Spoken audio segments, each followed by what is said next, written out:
Mayor Bill Peduto says a protest outside his house last night crossed the line, keeping his neighbors in Point Breeze awake all night with the sound of drums and chanting and at least one trombone.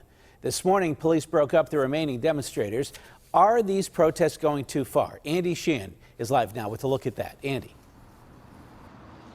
Ken, for the past 2 months, Pittsburgh police have allowed the protesters unfettered access to city streets without permits. But today, the mayor says that doesn't give them the right to disturb a city neighborhood all through the night.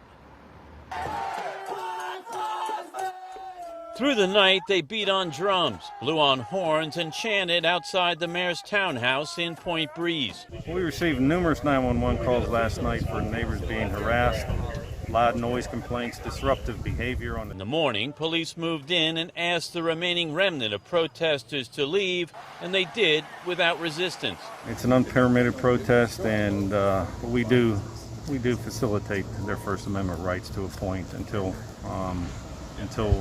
the residents of Pittsburgh ask us to step in and stop it, and that's what we did.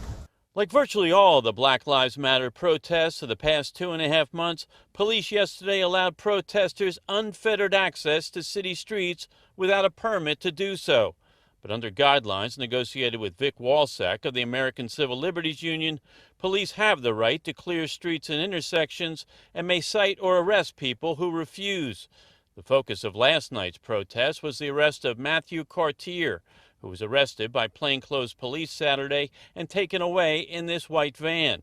He is accused of illegally blocking intersections. And while the ACLU agrees with protesters about the optics, Walsack says the arrest is legal if police had probable cause. People need to, especially in this time, have an outlet to be able to exercise their rights, to be able to express their displeasure with what's going on in government. But at the same time, I think everybody needs to recognize that those rights are not unlimited. The mayor wasn't home last night, but protesters left graffiti on his sidewalk and about 20 empty pizza boxes in his backyard.